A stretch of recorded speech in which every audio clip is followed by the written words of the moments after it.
무릎이 자주 아프신가요? 혹시 그냥 나이 탓이라고 넘기고 계시진 않으신가요? 그렇다면 오늘 이 영상은 반드시 끝까지 시청해 주시기 바랍니다. 안녕하세요. 시니어링입니다.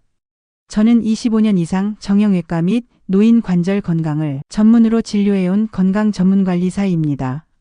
오늘은 많은 분들이 간과하고 있는 앉는 습관이 무릎 통증에 미치는 영향과 지금부터 바꿔야 할 생활 루틴에 대해 말씀드리겠습니다. 무릎은 관리만 잘하면 충분히 건강하게 유지할 수 있습니다. 하지만 잘못된 자세와 습관은 무릎을 빠르게 망가뜨립니다. 특히 50대 이후부터는 무릎 통증을 단순한 노화로 생각하고 방치하는 경우가 많습니다. 하지만 무릎은 나이보다 습관에 더 민감합니다. 무릎은 우리 몸에서 가장 큰 관절이며 하루에도 수천 번 움직이는 부위입니다.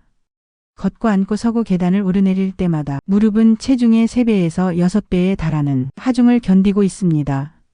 그런데 무릎이 아프면 대부분 운동을 해야 한다고 생각하시죠? 하지만 그 전에 반드시 점검해야 할 것이 있습니다. 바로 앉는 습관입니다. 제가 진료실에서 가장 자주 보는 사례 중 하나가 운동은 열심히 하는데 무릎이 계속 아파요라는 말입니다. 자세히 살펴보면 앉는 자세가 무릎에 지속적인 압박을 주고 있는 경우가 많습니다. 그럼 지금부터 무릎 통증을 유발하는 앉는 습관 5가지를 말씀드리겠습니다. 단순한 나쁜 자세가 아니라 의학적으로 무릎에 어떤 영향을 주는지도 함께 설명드릴게요. 첫 번째, 쪼그려 앉기, 무릎 꿇기, 양반다리. 이 자세들은 무릎 관절을 극도로 압박합니다. 특히 무릎을 130도 이상 굽히는 자세는 슬개골과 대퇴골 사이의 압력을 급격히 증가시켜 연골 마모를 촉진하고 관절염을 악화시킬 수 있습니다. MRI 검사에서 내측 연골 손상이 발견되는 경우 대부분 이런 자세가 반복된 생활 습관과 관련이 있습니다.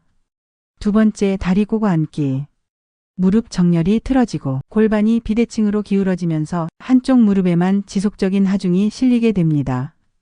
이로 인해 내측 반월상 연골판 손상이나 무릎 외측 인대 긴장이 발생할 수 있습니다. 특히 여성 환자에게서 많이 나타나는 패턴입니다. 세 번째, 의자에 반쯤 걸터 앉기. 엉덩이와 허리 지지력이 떨어지면서 무릎이 앞으로 쏠리고 대퇴사두근의 긴장이 증가합니다. 이로 인해 무릎 앞쪽 통증, 즉 슬개대퇴 통증 증후군이 유발될 수 있습니다. 네 번째, 무릎보다 낮은 의자에 앉기. 무릎 각도가 90도 이하로 꺾이면 관절 내 윤활액 순환이 저하되고 연골 마찰이 증가합니다. 특히 고관절과 무릎 사이에 각도 불균형이 생기면서 무릎 내측 연골 손상이 가속화됩니다. 다섯 번째, 장시간 앉아 움직이지 않기. 관절액 순환이 멈추고 무릎이 뻣뻣해지며 관절 주변 근육이 경직됩니다. 이로 인해 관절 유착이나 퇴행성 변화가 빠르게 진행될 수 있습니다. 특히 하루 4시간 이상 앉아있는 생활을 하는 분들은 무릎 통증 발생률이 2배 이상 높다는 연구 결과도 있습니다. 그렇다면 무릎을 지키기 위해 지금부터 어떤 루틴을 실천해야 할까요? 걱정 마세요. 단순한 습관이 아니라 의학적으로 검증된 실천 루틴 3가지를 알려드리겠습니다. 첫 번째, 무릎 각도 90도 유지하기. 의자에 앉을 때 무릎이 직각이 되도록 조절하세요. 이 각도는 무릎 관절 내 압력을 가장 안정적으로 유지해주는 자세입니다. 이 자세는 슬개골 압박을 최소화하고 관절 윤활액 순환을 원활하게 해주며 연골 마모를 방지할 수 있습니다. 발바닥은 바닥에 평평하게 두고 엉덩이는 의자 깊숙이 앉는 것이 핵심입니다. 두 번째, 다리 꼬지 않기. 양쪽 무릎에 균형 있게 하중을 분산시켜야 합니다. 다리를 꼬면 골반이 틀어지고 무릎 정렬이 흐트러지게 됩니다. 이로 인해 비대칭 하중이 실리며 내측 또는 외측 인대의 긴장과 연골 손상이 동시에 발생할 수 있습니다. 특히 좌식 생활이 많은 분들은 무릎 한쪽에 지속적인 부담이 실려 관절염을 촉진시킵니다. 의식적으로 다리 꼬는 습관을 줄이셔야 합니다. 세 번째, 1시간마다 3분 걷기 또는 스트레칭. 장시간 앉아 있으면 관절액 순환이 멈추고 무릎 주변 근육이 경직되며 통증이 심해집니다. 1시간마다 일어나서 3분 정도 걷거나 햄스트링과 대퇴사두근을 중심으로 가볍게 스트레칭을 해주세요. 이 루틴은 관절 유착을 예방하고 연골 마찰을 줄이는데 매우 효과적입니다. 여기에 더해 무릎 건강을 위한 근육 강화를 병행해야 합니다.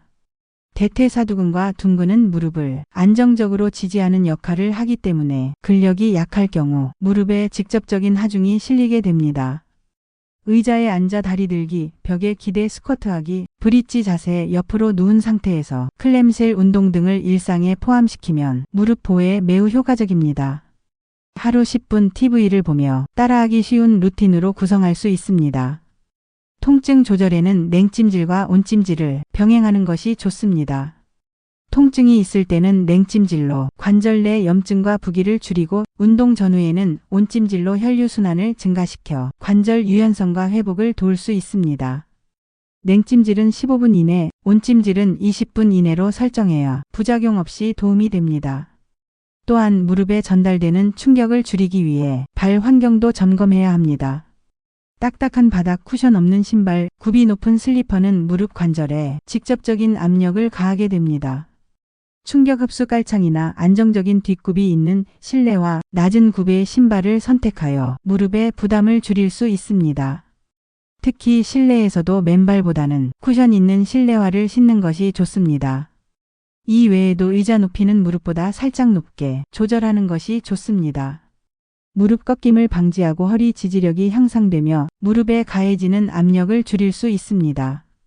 엉덩이와 허리 사이에 쿠션을 넣는 것도 좋은 방법입니다. 자세 유지에 도움이 되고 무릎 하중을 분산시켜줍니다. 무릎은 우리가 평생 써야 할 관절입니다. 한번 손상되면 회복까지 오랜 시간이 걸리고 수술이나 시술로도 완전한 기능 회복은 어렵습니다. 특히 인공관절 수술을 하더라도 원래의 관절처럼 자유롭게 움직이기는 쉽지 않습니다. 그래서 지금부터라도 앉는 자세 하나만 바꿔보세요. 무릎 각도 90도, 다리 꼬지 않기, 1시간마다 3분 걷기. 이 세 가지가 무릎을 지키는 가장 강력한 루틴입니다. 하지만 여기서 멈추지 마세요. 무릎 건강은 단순히 자세만으로 지켜지지 않습니다. 허벅지 근육을 강화하는 운동도 꾸준히 해주셔야 더욱 튼튼한 무릎을 만들 수 있습니다. 지금부터가 시작입니다. 시니어링은 언제나 여러분의 건강한 삶을 응원합니다.